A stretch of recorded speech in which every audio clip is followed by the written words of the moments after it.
હું મારા રૂમના બારી અને દરવાજા બંધ કરીને આરામથી બેઠો હતો. હું ભૂલથી દરવાજાની કુંડી લગાવતા ભૂલી ગયો હતો અને ત્યારે અચાનક મારા કાકી અંદર આવી ગયા અને રૂમનો નજારો જોઈને તો તે તરત જ બહાર ભાગી ગયા. પણ મેં મારું કામ બંધ કર્યું નહીં અને જ્યારે હું કામ પૂરું કરીને બહાર આવ્યો ત્યારે કાકી બોલ્યા, સમીર, આ અંદર શું ચાલી રહ્યું હતું? મેં કહ્યું, કાકી, તમને ખબર જ છે તો તમે મારું મોઢું શું કામ ઉઘડાવો છો? કાકી બોલ્યા, તે તો બધું ઠીક છે, પરંતુ તારે તારો રૂમ બંધ કરવો જોઈએ. મેં કહ્યું, મને શું ખબર કાકી કે તમે અત્યારે જ મારા રૂમમાં આવશો, ને આમ પણ હું કાંઈ ખોટું તો નહોતો કરતો. કાકી બોલ્યા, એવી વાત નથી, પરંતુ તને ખબર હોવી જોઈએ, જો આપણે કોઈ એવું કામ કરતા હોઈએ અને કોઈ આપણને જોઈ લે તો તેને પણ એવું જ કામ કરવાનું મન થવા લાગે. તો મેં કહ્યું, તો કાકી તમે પણ આવી જજો. મારા કાકીએ કહ્યું, મને પણ ખૂબ જ કામ કરવાનું મન થાય છે, પરંતુ તને ખબર છે કે તારા કાકા કેટલા દિવસથી બહાર ગયા છે અને હું તારી જેમ એકલા કામ નથી કરી શકતી. મેં કાકીને કહ્યું, જો તમને ખોટું ન લાગે તો હું તમારી મદદ કરી દઈશ. હું પણ તમારી સાથે બધું જ કામ કરી શકું છું. મારા કાકીએ કહ્યું, તારું મગજ ઠેકાણે તો છે ને? મારા કાકી વધારે કંઈ બોલે તે પહેલા જ હું ત્યાંથી જતો રહ્યો. આમ તો હું પણ મારા કાકીને તેના કામમાં પહેલેથી જ મદદ કરવા માંગતો હતો, પરંતુ મને તેને કહેવાની હિંમત નહોતી થતી. પણ આજે મારા કાકીએ મને જોઈ લીધો, એટલે આજે વાત કરવાનો સારો વખત હતો અને માહોલ પણ હતો, એટલે મેં તેને વાત કરી દીધી. મને એક વાતની ખબર પડી ગઈ કે કોઈ પણ સાથે વાત કરવાનો એક સમય હોય છે.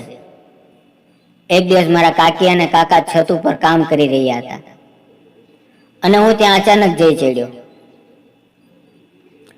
મેં ઊભા થોડી વાર માટે બધું જોયું. મારી સામે ફેસ ટુ ફેસ કામ ચાલતું હતું. મને તે બંનેને સાથે કામ કરતા જોઈને ખૂબ જ મજા આવી. તે બંને પોતપોતાની પૂરી તાકાત લગાવીને કામ કરી રહ્યા હતા. મારા લગ્ન થયા નહોતા. હું 22 વર્ષનો છોકરો છું અને મારા કાકી ખૂબ જ સુંદર છે. તે હંમેશા મારી સાથે મજાક મસ્તી કરતા રહે છે.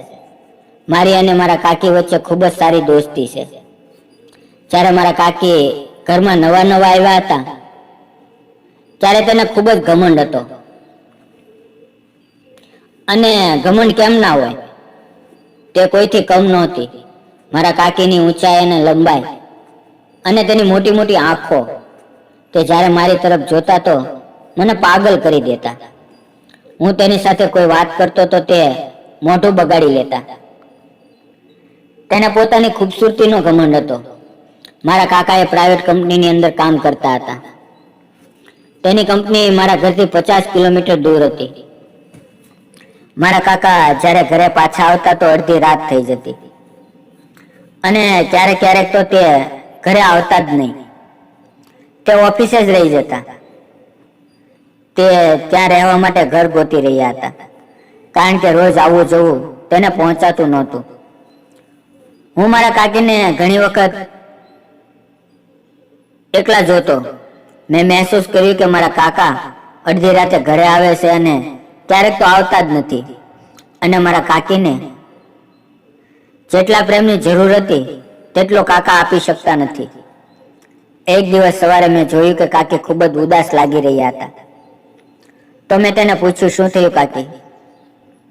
તમે ખૂબ જ ઉદાસ લાગો છો. તો કાકીએ કહ્યું, મારી તબિયત ઠીક નથી. એટલે હું બાજુમાં મેડિકલ સ્ટોર ઉપરથી તેની માટે દવા લાવ્યો. કાકીએ દવા ખાધી અને પોતાના કમરામાં આરામ કરવા માટે જતા રહ્યા. થોડા સમય પછી હું તેના હાલચાલ પૂછવા માટે તેના રૂમમાં ગયો. મેં જોયું કે તેને તાવ આવેલો હતો. મેં તેને કહ્યું, કાકી, મારો એક દોસ્ત છે અને તેના પપ્પા ડોક્ટર છે, તો હું તેને આપણા ઘરે બોલાવી લઉં છું. એટલે મેં તેમને ફોન કર્યો અને થોડી વાર પછી તે મારા ઘરે આવ્યા. તેણે મારા કાકીને એક ઇન્જેક્શન આપ્યું અને દવા પણ આપી.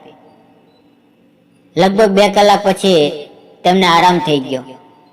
સવારે હું બાથરૂમમાં જઈ રહ્યો હતો તો કાકીએ મને તેની પાસે બોલાવ્યો અને મને કહ્યું, સમીર, મને માફ કરી દેજે. મેં કહ્યું, શા માટે? તો તે કહેવા લાગ્યા કે જ્યારથી હું અહીંયા આવી છું મેં તારી સાથે વ્યવસ્થિત વાત નથી કરી, પરંતુ તું સારો છો, તું મારો ખ્યાલ રાખા છો. મેં કહ્યું, કોઈ વાંધો નહીં કાકી, હું તમને મારા પોતાના માનું છું. અને પછી મારી અને કાકીની વચ્ચે દોસ્તી થઈ ગઈ. હું મારા કાકીની દરેક વાત માનતો. તે મને જે કામ કહેતા હું દોડીને કરતો. કાકી મારા પ્રત્યે થોડી વધારે આકર્ષિત થવા લાગ્યા. એક દિવસ કાકીએ મને કહ્યું, સમીર, તારા કાકા તો ક્યારેક જ ઘરે આવે છે, તો તું રાત્રે મારા રૂમમાં આવજે, એટલે આપણે બંને વાતો કરશું, આપણે ટીવી જોઈશું. એકલા એકલા મને સારું નથી લાગતું.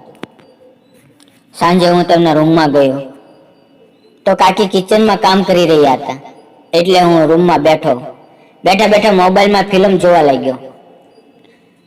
મને ખબર જ ન રહી કે કાકી ક્યારે મારી પાછળ આવીને ઊભા ફિલ્મ જોવા લાગી ગયા. મારા કાકીએ ઉધરસ ખાધી. હું અચાનક ડરી ગયો. મેં જલ્દી ફિલ્મ બંધ કરી. મારા કાકીએ મારો કાન પકડ્યો અને બોલ્યા, બંધ શા માટે કરી દીધું?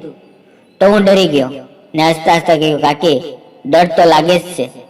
જ્યારે તમારી ચોરી પકડાઈ જાય તો તે કહેવા લાગ્યા, એકલા જોવામાં ડર નથી લાગતો? આટલું કહેતા કાકીનો હાથ પકડીને બેડ ઉપર બેસી ગયો અને કહ્યું, હું તમને એક વાત કહેવા માંગુ છું, તમને ખોટું તો નહીં લાગે ને? કાકીએ કહ્યું, તું કાંઈ પણ કહી દે, હું ખોટું નહીં લગાડું. મેં મારી નજર ઝુકાવી દીધી અને બોલ્યો, કાકી, તમે મને ખૂબ જ સારા લાગો છો અને હું તમારી સાથે એકવાર. કાકીએ મારી વાત વચ્ચેથી કાપી નાખી અને બોલી, સમીર, આ કઈ રીતે થઈ શકે? આ વાત તારા કાકાને ખબર પડી તો તે મને અને તને છોડશે નહીં. મેં કાકીને કહ્યું, કાકી, આપણે બધાની નજરથી છુપાઈને કામ કરશું. કાકીએ કહ્યું, હું તારી સાથે આ બધું નહીં કરું. મેં કાકીને કહ્યું, કાકી, મારો વિશ્વાસ કરો, હું આ વાતની જાણ કોઈને નહીં થવા દઉં. પણ સમીર, હું તારા કાકી છું. તમે કહ્યું, તો શું થયું? આપણે થોડું કાંઈ ખોટું કરવું છે અને કાકી, હું તમને ખુશ કરી શકું છું.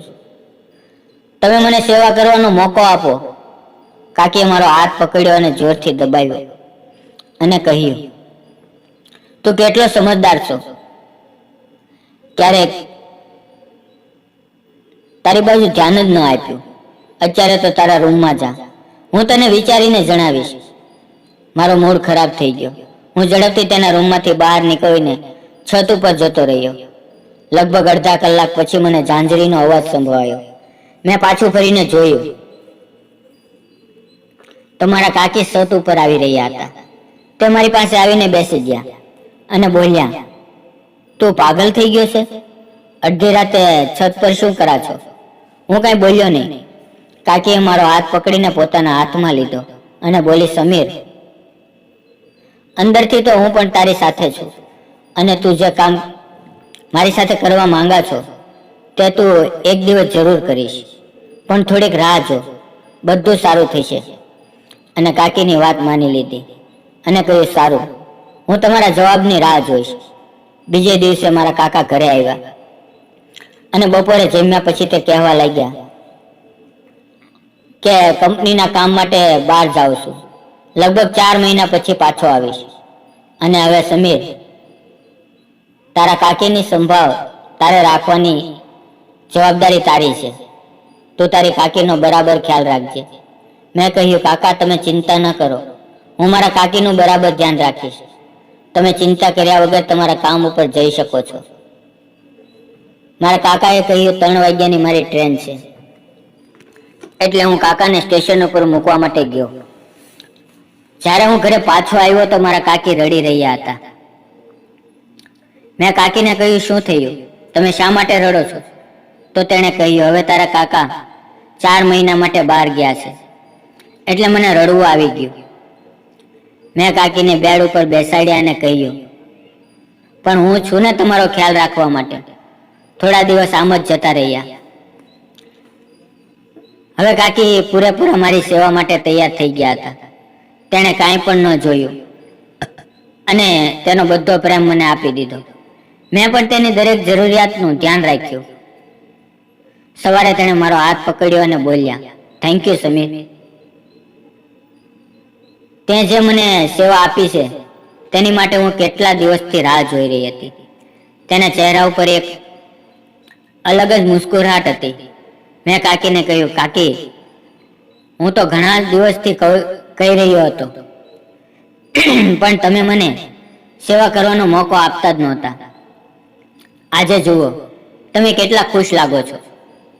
તેણે મને ગળે લગાડ્યો અને મારો આભાર માન્યો. ને પછી હું રોજ કાકી સાથે જ રહેતો. હું તેની સેવા કરતો અને રોજ ખુશ કરી દેતો. મિત્રો, વિડીયો પસંદ આવ્યો હોય તો વિડીયોને લાઈક અને ચેનલને સબસ્ક્રાઇબ કરવાનું ના ભૂલશો. ફરી મળશું આવતીકાલે આપણે એક નવી વાર્તાની અંદર. ત્યાં સુધી આવજો. મિત્રો, વિડીયોની અંદર આવેલા નામ, પાત્ર અને ઘટના ફક્ત કાલ્પનિક વિચાર છે. તેનો કોઈ પણ જીવંત કે મૃત વ્યક્તિ સાથે સંબંધ નથી કે નથી કોઈ ધર્મની સાથે સંબંધ. આ વાર્તા ફક્ત ને ફક્ત બધાના મનોરંજન માટે બનાવવામાં આવેલી છે. ધન્યવાદ મિત્રો.